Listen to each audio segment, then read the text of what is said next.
Dublin city council کی جانب سے خصوصی تقریب کا انعقاد ہوا۔ آئرلینڈ میں مختلف شعبہ جات میں کارکردگی دکھانے والے ہیروز کو ایوارڈز دیے گئے۔ میئر ڈبلن سٹی نیل رنگ نے اسلام کی اصل تصویر پیش کرنے والے ڈاکٹر عمر القادری کا شکریہ ادا کیا۔ ان کا نمائندہ 92 نیوز فیصل مرزا سے بات کرتے ہوئے مزید کیا کہنا تھا، آپ بھی سنیے۔ اس اعزاز کا ملنا فقط میرے لیے باعث فخر نہیں ہے بلکہ تمام پاکستانیوں کے لیے ہے اور تمام مسلمانوں کے لیے ہے، اس لیے کہ یہ اعزاز میری ذات کی وجہ سے نہیں دیا گیا بلکہ جو میرا پیغام ہے، فکر ہے، مشن ہے،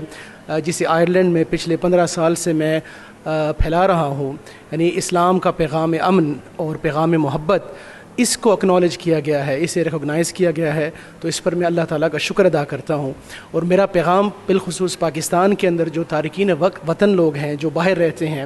ان کے لیے یہ ہے کہ ہم میں سے ہر شخص یہ یاد رکھے کہ ہم میں سے ہر شخص سفیر ہوتا ہے اپنے ملک کا، اپنی ثقافت کا، اپنے مذہب کا، تو ہمیں چاہیے کہ ہم اچھے طریقے سے اس کی نمائندگی کریں۔ تو فورن کے اندر، ویسٹرن کنٹریز کے اندر ایک خوبی ہے کہ یہ ان سوسائٹیز کے اندر دوسروں کے ٹیلنٹ کو، دوسروں کی جو کاوشیں ہوتی ہیں ان کو ریکوگنائز کرتے ہیں اور ان کو اپریشیٹ کرتے ہیں۔